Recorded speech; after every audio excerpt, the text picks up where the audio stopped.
To build কোরআনি জীবন নামক YouTube চ্যানেলে আমি জালালউদ্দিন মণ্ডল অত্যন্ত গুরুত্বপূর্ণ প্রয়োজনীয় বিষয়গুলি আলোচনা করছি।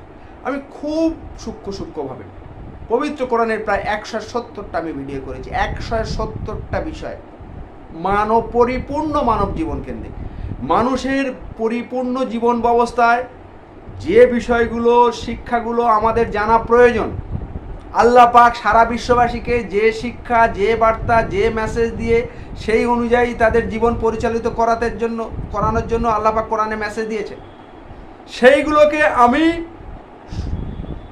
সঞ্চয়ন করে পয়েন্ট করে আমরা যাতে সহজে জীবনে পালন করতে পারি, সেই জন্য আমি বাঙালি যারা বাংলা ভাষায় মাধ্যমে তো তুলে ধরার চেষ্টা করছি তাদের কাছে।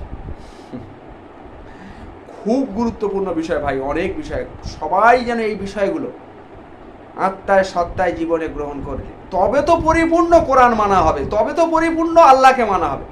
আমি না বুঝে, না অর্থ বুঝে যে মেসেজ দিতে চেয়েছে সেগুলো না বুঝে, সেগুলো জীবনে না গ্রহণ করে শুধু পড়লে হবে না ভাই, পরিষ্কার হবে না। আল্লাহ পাক কোনো জায়গায় বলেন। তাই এইগুলোকে বুঝে নিতে হবে। কোরআন পবিত্র পাঠ করার সঙ্গে সঙ্গে, তেলাওয়াতের সঙ্গে সঙ্গে কোরআনের যে মেসেজ, জীবন গ্রহণের যে মেসেজ, জীবনে গ্রহণ করার জন্য যে মেসেজ বার্তা দিয়েছে সেগুলোকে জীবনে গ্রহণ করতে হবে ভাই। সেই উদ্দেশ্যকে সামনে রেখে আজকে আমি যে বিষয়টা নিয়ে আলোচনা করব, মানুষের ক্ষতিগ্রস্ততা এবং কর্মপ্রচেষ্টায় আল্লাহর বার্তা, আল্লাহ's message in human suffering and effort. Human suffering এবং এফোর্টে আল্লাহ পাকের কি মেসেজ, মানুষের ক্ষতিগ্রস্ত কর্মটা আল্লাহ পাক কি মেসেজ দিচ্ছেন, সেই বিষয়কে আমি খুব সংক্ষিপ্তভাবে আলোচনা করব। পবিত্র কোরআনের দুটো সূরা থেকে আমি 24টা আয়াত নিয়ে আলোচনা করব। দুটো সূরা থেকে 24টা আয়াত নিয়ে আলোচনা করব। খুব ভালো করে মনে রাখবেন, গুরুত্বপূর্ণ বিষয়, খুব গুরুত্বপূর্ণ বিষয় ভাই। আল্লাহ পাক কি বার্তা দিতে চেয়েছেন জেনে নিন। আল্লাহ পাক জানিয়ে দিয়েছেন সূরা আসরের 1 থেকে 3 নম্বর আয়াতে, 1 থেকে 3 নম্বর আয়াতে আল্লাহ পাক জানিয়ে দিয়েছেন কোন মানুষ ক্ষতিগ্রস্ত, কোন মানুষ ক্ষতিগ্রস্ত নয়। আল্লাহ পাক জানিয়ে দিয়েছেন আমরা যেন ভালো করে জেনে নিই, বুঝে নিই, এবং আমরা যেন কখনো সেই ক্ষতিগ্রস্তের দলে না পড়ি।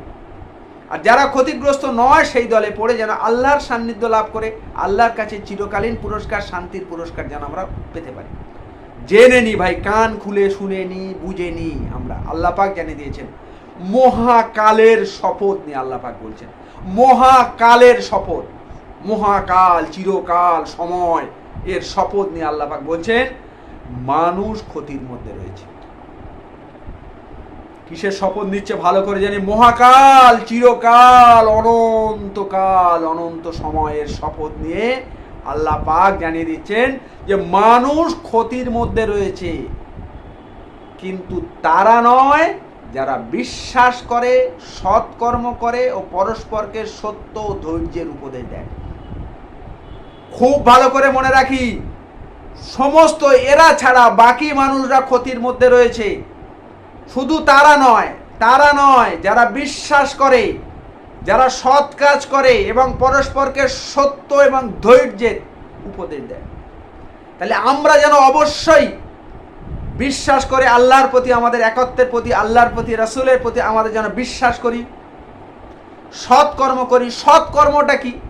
আল্লাহ পাক এবং পবিত্র রাসূলের মাধ্যমে যে সত্য, সঠিক, আদর্শ, শরীয়ত নির্দিষ্ট সৎ কাজ নির্দিষ্ট করে দিয়েছেন, সেই সৎকর্ম যারা করে, যারা আল্লাহ এবং রাসূলের এবং সত্য সঠিক ধর্মে যারা বিশ্বাস করে, আর যারা পরস্পরকে সত্য এবং ধৈর্যের উপদেশ দেয়, ধৈর্য ধরে সত্য, ন্যায়, আদর্শ, শরীয়তকে গ্রহণ করার যারা উপদেশ দেয়, তারা ছাড়া সব মানুষ ক্ষতির মধ্যে রয়েছে, ক্ষতির মধ্যে রয়েছে। আল্লাহ পাক জানিয়ে দিয়েছে ক্ষতিগ্রস্ততার মধ্যে রয়েছে। আমরা কখনো যেন এই ক্যাটাগরির বাইরে যেন না পড়ি, ক্ষতির মধ্যে যেন আমরা শামিল না হই। খুব ভালো করে বুঝে নি ভাই। আল্লাহ পাক পরিষ্কার মেসেজ দিয়েছেন সূরা আসরের 1 থেকে 3 নম্বর আয়াত। আমরা যখন ক্ষতির মধ্যে না পড়ি, আমরা যেন বিশ্বাসী, সৎকর্মশীল, সত্য এবং ধৈর্যের উপদেশকারী হয়ে যেন আল্লাহ পাকের কাছে সান্নিধ্য অর্জন করতে পারি। তারপরে আমরা যেটা আলোচনা করব, আল্লাহ পাক জানিয়ে দিয়েছেন আল্লাহ নিজের রাত্রি ও দিনের শপথ নিয়ে জানিয়ে দিয়েছেন। আল্লাহ পাক নিজের শপথ নিয়েছেন রাত এবং দিনের শপথ নিয়ে জানিয়ে দিয়েছেন। মানুষের কর্ম প্রচেষ্টার বিভিন্ন গতি কোনগুলো সেগুলো জানিয়ে দিয়েছেন এবং সেই গতি অনুসারে পুরস্কার ও শাস্তির ঘোষণা করে দিয়েছেন। সূরা লাইলের 1 থেকে 21 নম্বর আয়াতে, সূরা লাইলের 1 থেকে 21 নম্বর আয়াতে আল্লাহ পাক নিজের শপথ নিয়েছেন, রাত এবং দিনের শপথ নিয়েছেন। ভালো করে মনে রাখি, আল্লাহ পাক স্বয়ং নিজের শপথ নিয়েছেন, রাত এবং দিনের শপথ নিয়ে মানুষের যে কর্ম প্রচেষ্টা তার বিভিন্ন গতি এবং সেই গতি অনুযায়ী কি পুরস্কার দেবেন, কি শাস্তি দেবেন জানিয়ে দিয়েছেন, সারা বিশ্ববাসীকে জানিয়ে দিয়েছেন। আজকে আমরা জেনে নেব। শপথ রাত্রি যখন সে ঢেকে যায়, তাহলে শপথ রাত্রি যখন সে ঢেকে যায়। শপথ দিনের যখন সে আলোয় উজ্জ্বল হয়ে ওঠে। তারপরে বলছে শপথ তার যিনি নরনারী সৃষ্টি করেছেন, তার আল্লাহ পাকের, যার সারা পৃথিবীর সমস্ত নরনারী যিনি সৃষ্টি করেছেন। এই তিনজনের শপথ নিয়ে বলছেন তোমাদের কর্ম প্রচেষ্টার তো বিভিন্ন গতি, তোমরা যে কর্ম প্রচেষ্টা, কাজের প্রচেষ্টা, কাজ করো বিভিন্নভাবে, সেই কর্ম প্রচেষ্টার বিভিন্ন গতি। তার বলছে তাই কেউ যদি দান করলে, বিভিন্ন প্রকৃতির, বিভিন্ন মানুষ, বিভিন্ন প্রবৃত্তির, বিভিন্ন কর্ম প্রচেষ্টার মানুষ, নেচারের মানুষ থাকবে। তার মধ্যে আল্লাহ পাক জানিয়ে দিয়েছেন কেউ যদি দান করলে, দান যদি করে, সাবধানী হয় যদি কেউ, আল্লাহ ভক্ত হলে, আর যা ভালো তা গ্রহণ যদি করে। বিভিন্ন প্রকৃতির, বিভিন্ন ধরনের, বিভিন্ন মানুষ, বিভিন্ন কর্ম প্রচেষ্টার মানুষ থাকবে।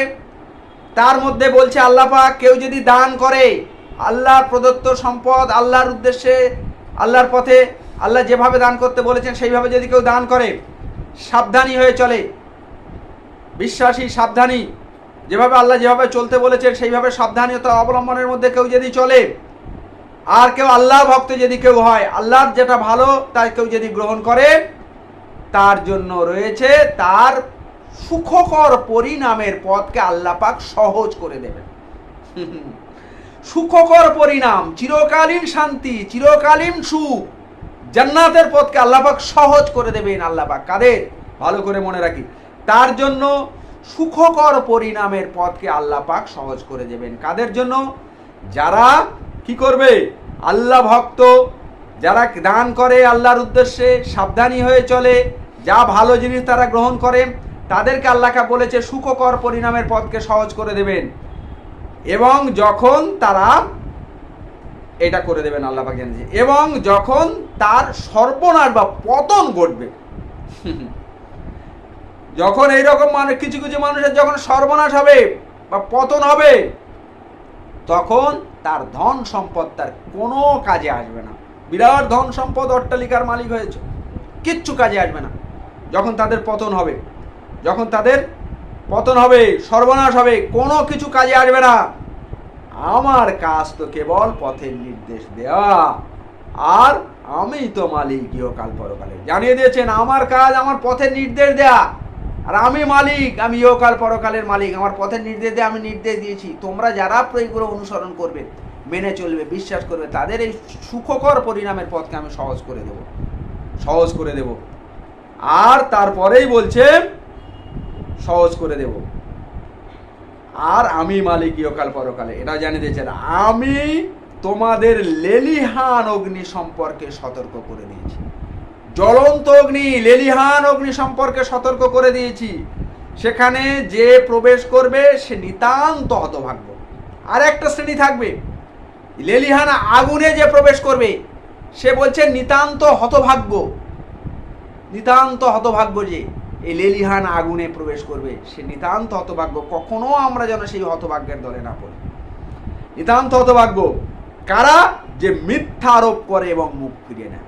আল্লাহ পাকের যে শরীয়ত, আইন, স্পষ্ট পথ, জীবন বিজ্ঞান নির্দেশিকা কোরআন এবং হাদিস, তার প্রেরিত নবীর মাধ্যমে অসংখ্য সুন্নত দিয়ে যে শরীয়ত নির্দিষ্ট করেছেন, সেগুলোকে যে মিথ্যা আরোপ করে আর সেগুলো থেকে যে মুখ ফিরিয়ে নেয়, এগুলোকে যে মিথ্যা বলে আর যে এগুলো থেকে মুখ ফিরিয়ে নেয়, তার জন্য লেলিহান আগুন ডেকেছে, এসে নিতান্ত হতভাগ্য। বলছে তার থেকে দূরে রাখা হবে সাবধানী সুধার্মিকদের। সুধার্মিকদের, এদের থেকে, এই প্রকৃতির মানুষদের থেকে দূরে রাখা হবে সুধার্মিকদের। যে ধন সম্পদ দান করে আত্মশুদ্ধির জন্য। এতে কাদেরকে আলাদা করবে?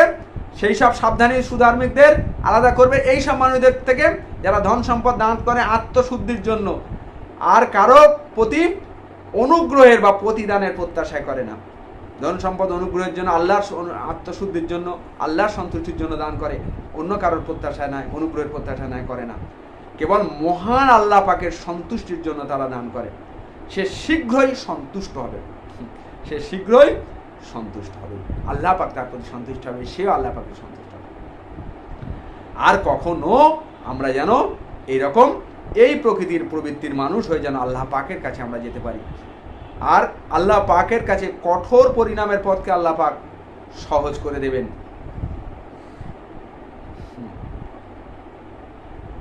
তাহলে আমরা কি শিক্ষা নিলাম?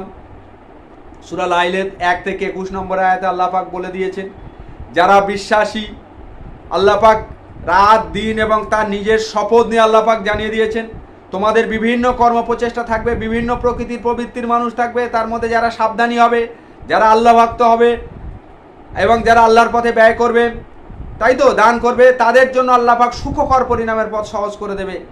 আর কেউ যদি ব্যয়কুণ্ঠ হয়, এখানে আবার বলে দিয়েছে, কেউ যদি ব্যয়কুণ্ঠ হয় বা কেউ যদি কৃপণ হয় বা ব্যয়কুণ্ঠ হয়, নিজেকে স্বয়ং সম্পূর্ণ মনে করে, নিজেকে স্বয়ং সম্পূর্ণ মনে করে, আর যা ভালো তা যদি বর্জন করে, যা ভালো তা যদি বর্জন করে, তাহলে কি হবে? আমি তার কঠোর পরিণামের পথকে সহজ করে দেব। দুটো জিনিস, আমি তার কঠোর পরিণামের পথকে সহজ করে দেব, এবং যখন তার সর্বনাশ হবে বা পতন হবে, তার ধন সম্পদ কোনো কাজে লাগবে না। তার যখন সর্বনাশ হবে বা পতন হবে, তার ধন সম্পদ কোনো কাজে লাগবে না। আর সে যে পথের নির্দেশ দেওয়া হয়েছে, আমি বলছি আমার কাজ কেবল সত্যকে সঠিককে পৌঁছে দেয়া, পথের সঠিক পথের নির্দেশ দেয়া। আর আমি মালিক ইহকাল পরকালের। আমি তোমাদের জন্য লেলিহান অগ্নি সম্পর্কে সতর্ক করে দিয়েছি, লেলিহান অগ্নি সম্পর্কে সতর্ক করে দিয়েছি। আর নিতান্ত হতভাগ্য সে যে সেখানে প্রবেশ করবে। তাহলে যে ব্যয়কুণ্ঠ হবে, কৃপণ হবে, যে নিজেকে স্বয়ং সম্পূর্ণ মনে করবে, আল্লাহর প্রতি আনুগত্য না রেখে নিজেকে স্বয়ং সম্পূর্ণ মনে করবে, যা ভালো কাজ শরীয়ত সম্মত জিনিস যেটাকে বর্জন করবে, আল্লাহ পাক তাকে কঠোর পরিণামের পথকে সহজ করে দেবে, তাকে জাহান্নামের পথকে আল্লাহ পাক তাকে সহজ করে দেবে, এবং তার পতন ঘটবে। তার ধন সম্পদ তার কোনো কাজে লাগতে পারবে না। আল্লাহ পাক জানিয়ে দিয়েছেন, আমি সতর্ক করার দরকার, আমি সতর্ক করে দিয়েছি। আমি ইহকাল পরকালের মালিক। আর নিতান্ত হতভাগ্য সেই ব্যক্তি যে এই কঠোর পরিণামের পথকে যা সহজ হয়ে যাবে, যে জাহান্নামে যে প্রবেশ করবে। আর আল্লাহ পাক এও জানিয়ে দিয়েছেন, যারা মিথ্যা আরোপ করে বা মুখ ফিরে নেয় তাদের জন্য এইরকম হবে।